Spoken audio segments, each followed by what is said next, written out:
আবু হুযায়ফা ইয়ামানি রাদিয়াল্লাহু যাওয়াতে একখানা হাদিস রাসূল সাল্লাল্লাহু আলাইহি ওয়াসাল্লাম কথা বলতেছেন, সেখানে তিনি উপস্থিত ছিলেন। উনি বললেন যে আল্লাহ পাক সৃষ্টির পরে প্রথম আমার ভিতরে গলায় দিয়েছেন আমানত।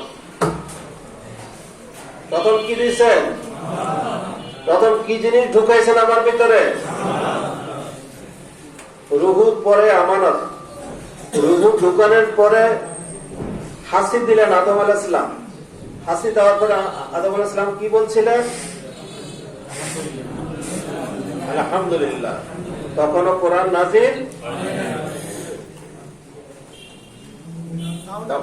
নাজিল হয় না। তো প্রথম দিলের ভিতরে কি গলায় দিলেন? আমানত, পেশাদারিত্ব। সেজন্য একটা বাছুর জন্মগ্রহণ করি, মায়ের ওলানটা কোথায় আছে সেদিকে যায় ঢুকা দেয়, ঠিক আছে? ওই আমানতদারির ওই যে জ্ঞান, সেই আলোকে। এরপরে আল্লাহ পাক কি করছেন? আনজালনাল কোরআন এবং ফাআলিমু মিনাল কোরআন ওয়া আলিমু মিনাস সুন্নাহ। আমানত দিয়ে এই আমানতকে কোরআন এবং সুন্নাহর আলোকে সাজাইয়া সেই মোতাবেক কাজ করার আল্লাহ নির্দেশ। তাহলে আপনার প্রথম প্রাপ্তি কি? এবার গুরুত্ব বুঝতে পারছেন আমানতের? এই আমানতকে কি দ্বারা চালাইতে হবে? আপনার এই আমানা পেশাদারিত্ব কি দিয়ে চলবে?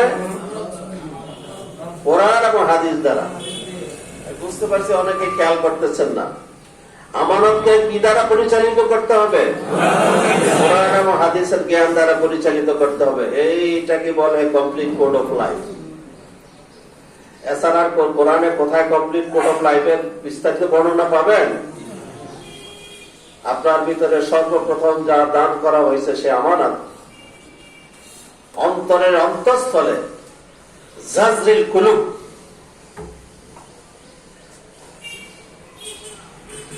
সেটাকে পরিচালিত করতে হবে আমানতকে কি দ্বারা?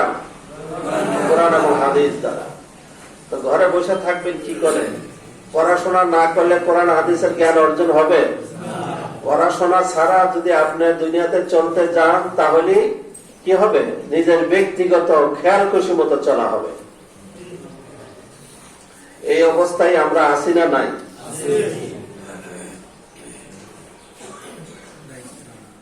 শুধুই কি রোজা নামাজ ইবাদত, ইমামতি,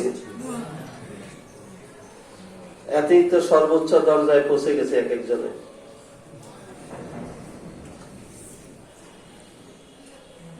আমানতের কোন খবর?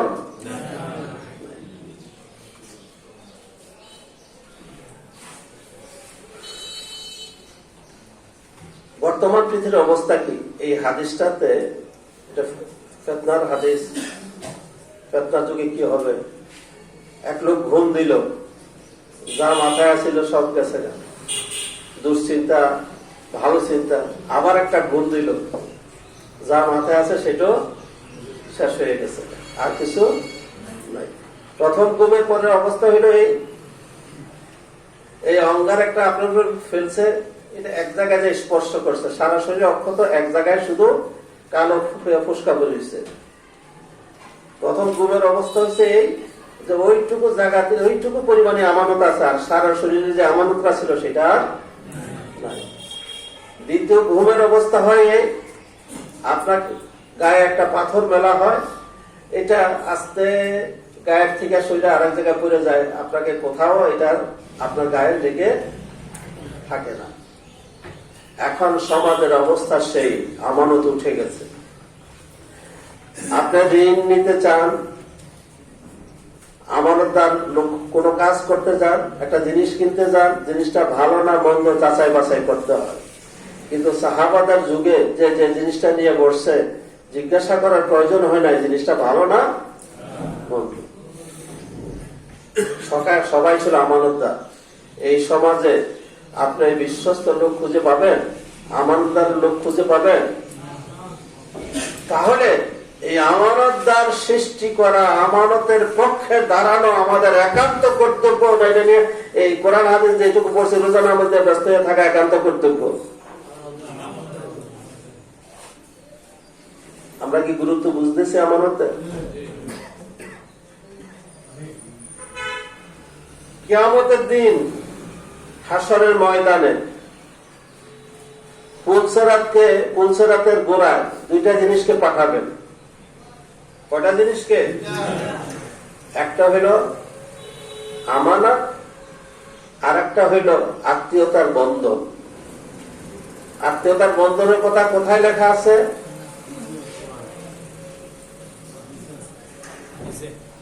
কোরআনে বলেন, অনেক জায়গায় আছে। সূরা রাদ 22 এবং 25 নম্বর আয়াতে।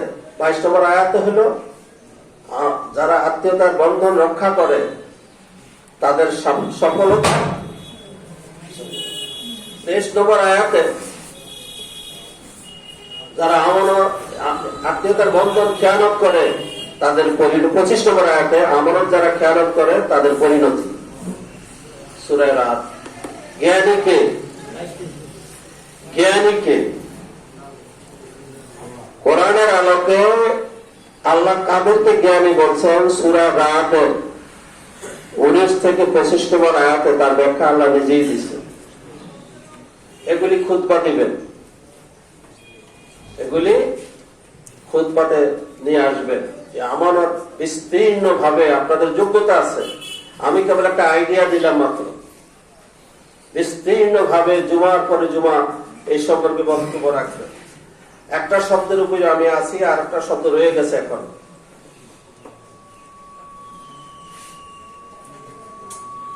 তো আমানত থাকবে একদিকে, আর আত্মীয়তা খেয়ানত থাকবে আরেকদিকে। এই দুইটাকে পার করে এই দুইটার জবাব সর দিয়ে আপনাকে পুলসেরাতে যাইতে হবে, পার দিতে হবে। কথা স্পষ্ট? দীর্ঘ হাদিস বুখারী শরীফের। এই হাদিসটা কোথেকে বলছি? বুখারী শরীফের দীর্ঘ হাদিস। লা ঈমান আলিমান আমানাতা লাহু ওয়ালা দীন আলিমান লা আহাদা লাহু। যার আমানতদারি নাই তার ঈমান নাই, আর যার অঙ্গীকার পূর্ণ করে না তার ভিতরে দিন নাই। যে আমানত রেখেছে তা প্রত্যর্পণ করো, যে খেয়ানত করেছে তার খেয়ানত তুমি করো না।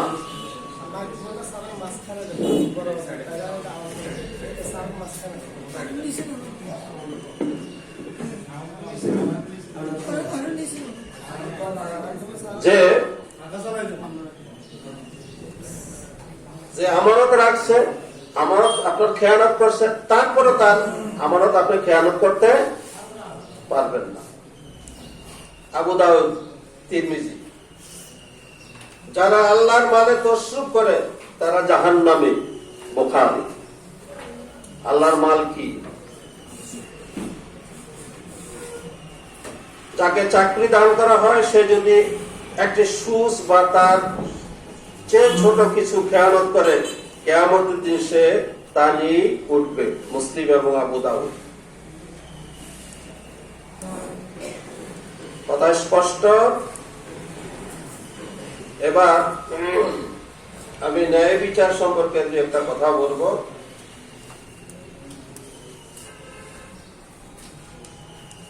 ইনসাফের পথ কোনটা? সূরা নূরের 55 নম্বর আয়াত। যারা ঈমান আনবে ও সৎ কাজ করবে তাদেরকে তিনি খেলাফত দান করবেন। অন্যরা জালেম শাসক হতে পারবে, কিন্তু খলিফা হতে তাদের জন্য তাদের দিনকে রাষ্ট্র মানবিক সমাজ ব্যবস্থা। দিন মানে কি? দিন অর্থ বিচার ফয়সালার দিন, দিন অর্থ আনুগত্য, দিন অর্থ জীবন ব্যবস্থা। সে রাষ্ট্রের অধীনে হোক আর সমাজের অধীনেই হোক।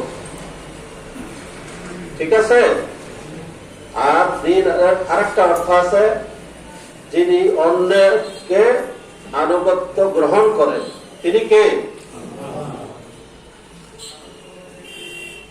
তারা ক্ষমতা পেলে নামাজ কায়েম করে ও সৎ কাজের আদেশ দেয়। তারা ক্ষমতা পেলে কি করে?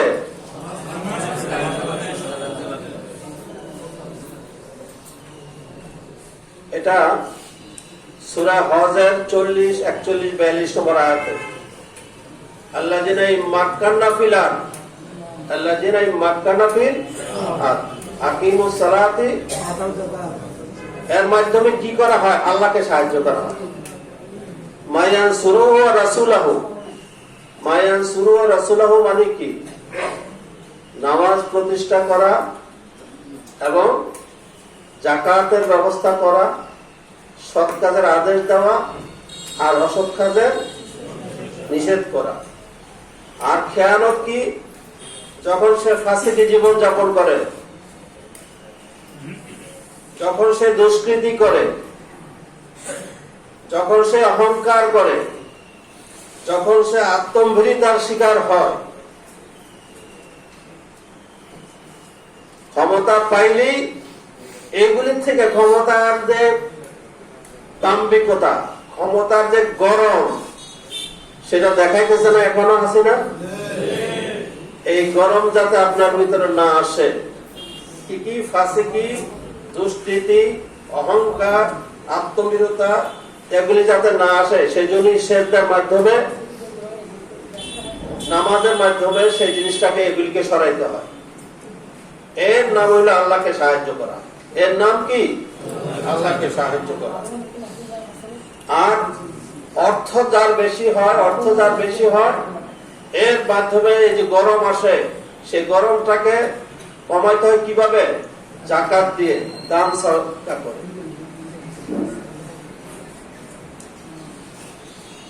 কথা স্পষ্ট? যাকাত, দান সাদকা ছাড়া অর্থের গরম আপনার ভিতর থেকে যাবে না। নবীজির হুঁশিয়ারি, জান্নাতবাসী 3 শ্রেণী, মুসলিম শরীফের হাদিস। 1, ন্যায় বিচারক শাসক। 2, প্রত্যেক মুসলিম আত্মীয় স্বজনের প্রতি দয়াদ্র ও কোমল হৃদয়ের অধিকারীরা। 3, বহু সন্তানের জনক সৎ ব্যক্তি। আর হুজুরও দেখি বড় হয়, বড়ি খাওয়ায়, নাহলে ইঞ্জেকশন দিতেছে, আর না হলে আইইউসিডি বসাইছে, না হলে লাইগেশন করেছে। অথচ জান্নাতীদের 3 শ্রেণীর 1 শ্রেণী হইল বহু সন্তানের জনক সৎ ব্যক্তি। বেশি বেশি বিয়ে করো আর উম্মত মুহাম্মদী পয়দা করো।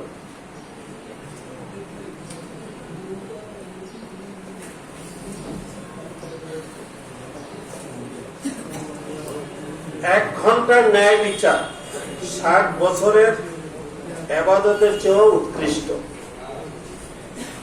দিনে রোজা রাখা, রাত্রে নফল নামাজ পড়া, এই যে ইবাদত, 4 চেয়ে উৎকৃষ্ট হলো 1 ঘন্টা ন্যায় বিচার করা। আবু হুরায়রা রাদিয়াল্লাহু ইসবানি, কিয়ামতের দিন আল্লাহর কাছে প্রিয় ঘনিষ্ঠজন হতে হবে ন্যায় বিচারক, শাসক ও নেতা। যে ন্যায় বিচারক, শাসক এবং ন্যায় নেতা, তিনি হবেন কিয়ামতের দিন আল্লাহর কাছে প্রিয় এবং ঘনিষ্ঠ।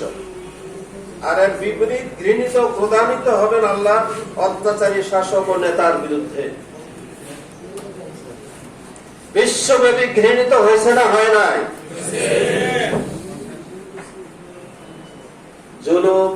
জুলুমকারী জালেম কখনো টিকে থাকে না। জালেম কখনোই টিকে থাকে না। আমরা কোন রকমের নাক বাজাইয়া ডুব দিয়েছিলাম, আল্লাহ সুযোগ দিচ্ছেন। এই সুযোগের সদ্ব্যবহার যদি না করি, আমানতের খেয়ানত হবে না? হবে না? ইনসাফের খেয়ানত হবে না? হবে না? ছাপায় পড়ি মাঠে ময়দানে, আল্লাহ দেওয়ার সুযোগকে কাজে লাগায়, আল্লাহ দেওয়ার সুযোগকে কাজে লাগায়।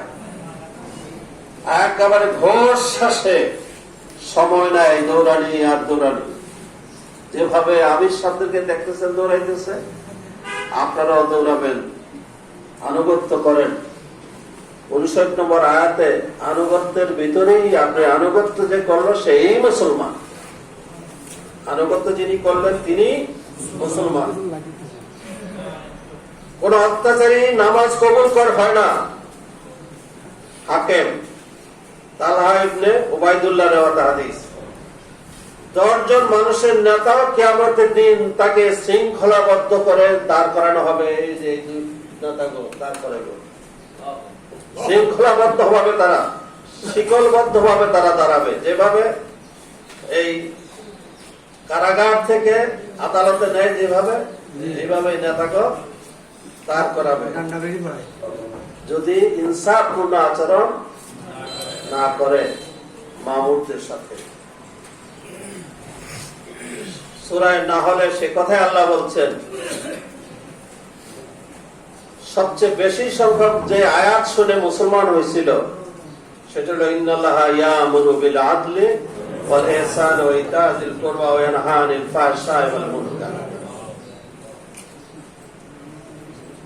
ন্যায় বিচারের জন্য দাউদ আলাইহিস সালাম আল্লাহ বলছেন, ইয়া দাউদ ইন্না জাআলনাকা খলিফা ফিল আরদ, হে দাউদ আলাইহিস সালাম তোমাকে আমি পৃথিবীতে খলিফা বানাইছি। ফাহকুমু বাইনান নাস বিল হক ওয়ালা তাত্তাবিউ আহওয়া, নিজের খেয়াল খুশি মতো কোনো ফয়সালা দিবেন না। ফায়ুদিল্লুকা আন সাবিলিহি, তাহলে আমি তোমাকে পথভ্রষ্ট করে ফেলব। ইহুদিদের কাজ হলো ওয়াজা কুনতুম ফাদিলু ওয়ালা, কাজ হলো তারা সাম্মাউনা বিল কাযিবি, এরা মিথ্যা কথা বললে এখনো একদল আছে মিথ্যা কথা এক নেতা বললে আর বাকি নেতারা উল্লাস করে, প্রতিবাদ। ওদেরও এটা ইহুদিদের স্বভাব, সাম্মাউনা বিল কাযিবি, মিথ্যা সত্যি তারা অভ্যস্ত। ওয়া আকলুনা লিসুহুতি, আর হারাম খাইতে তারা অভ্যস্ত, এটা ইহুদিদের। তো আমি একটা কাজ শুরুতে করি নাই, সময়টাকে বাঁচানোর জন্য একটু টাচ দেই। ইন্নাল্লাহা ইয়ামুরু বিল আদলি আন তুআদ্দু আমানাতা ইলা আহলিহা, এই আয়াতটা নাযিল হয়েছে কাবা ঘরের ভিতরে। কোথায় নাযিল হয়েছে? ওসমান ইবনে তালহা, ওসমান ইবনে আফফান না, ওসমান ইবনে তালহার হাতে ছিল চাবি। তো চাবি আনার জন্য হযরত বেলাল অন্যকে পাঠাইলেও দেয় না, সে কাবা ঘরের ছাদের উপরে যেয়ে বসে দিচ্ছে। আলী রাদিয়াল্লাহু পাঠানো হইল, তাফসীরে মাযহারিতে, তাফসীরে মারিফাতুল কোরআনে এটা খাটা আসছে। তো পাঠানো হইল, আলী রাদিয়াল্লাহু তাকে ধরে নিয়ে আসলেন, চাবি নিয়ে আসলেন। আল্লাহ রাসূল ভিতরে ঢুকলেন, ঢোকার পরই হযরত ওমর রাদিয়াল্লাহু সাক্ষ্য দিচ্ছেন যে আল্লাহ রাসূল সেজদা করলেন, আল্লাহর হক শুকরিয়া আদায় করলেন। মক্কা বিজয়ের দিন শুকরিয়া আদায় করে এই আয়াত ইন্নাল্লাহা ইয়ামুরু বিল আদলি আন তুআদ্দু আমানাতা ইলা আহলিহা, এই আয়াত পড়তে পড়তে তিনি কাবা ঘর থেকে বেরিয়ে আসলেন। বললেন তালহা ইবনে ওসমান ইবনে তালহা কোথায়? তার হাতে চাবিটা দিয়ে দিলেন। চাবি দিয়ে বললেন, হে ওসমান, তোমার মনে পড়ে কি আমি আজ থেকে 10 বছর আগে, যখন 10-11 বছর আগে, যখন সোমবার দিন বৃহস্পতিবার দিন মক্কাবাসীদের আওয়াজ ছিল, কাফেরদের আওয়াজ ছিল, তারা সেদিন কাবাগরের দরজা খোলা হয়, সেখানে ঢুকে সে সময় আমি ঢুকতে চেয়েছিলাম, তুমি আমাকে বাধা দিয়েছ। এবং আমি বলেছিলাম এই চাবি একদিন আমার হাতে আসবে। ওসমান রাদিয়াল্লাহু সে কথা মনে করলেন এবং তিনি শাহাদা কবুল করলেন। আশহাদু আল্লা ইলাহা ইল্লাল্লাহু ওয়াহদাহু লা শারীকা লাহু ওয়া আশহাদু আন্না মুহাম্মাদান আবদুহু ওয়া রাসূলুহু। আজও পর্যন্ত সেই তালহার বংশধরের কাছেই কি চাবিটা বড় কথা না, আল্লাহর আনুগত্য, আল্লাহর আনুগত্য, আমানতদারি। এই কারণে চাবি আমানতদারি, এই কারণে তারা যাতে আল্লাহর আনুগত্য করে, আল্লাহর দাসত্ব করে। আল্লাহর আনুগত্য মাধ্যমে যা পায় তালহার পরিবার এখনো তা দিয়ে চলে। আসুন আমরা আমানতদারি রক্ষা করে যা পাই তা দ্বারাই সংসার চালাই। হারাম খাইলে কারো কোনো ইবাদত কবুল হবে না। আগামী দিনের আমাদের আমানতদারি এবং আমাদের আদরের উপর নির্ভর করে আমরা কতটুকু নাম সুনাম যশ নিয়ে আমাদের খুশবু নিয়ে সমাজে প্রতিষ্ঠিত হতে পারবো। এই দুই জিনিস, বিশ্ব শান্তি প্রতিষ্ঠা, বিশ্ব শৃঙ্খলা প্রতিষ্ঠা, দুইটা জিনিস আমানত আদব, আমানত আদব। ইনশাআল্লাহ এইটা যদি আমাদের ভিতরে আসে আমরা বিশ্ব শাসন করবো আবার একবার ইনশাআল্লাহ। আসসালামু আলাইকুম ওয়া রাহমাতুল্লাহি ওয়া বারাকাতুহু।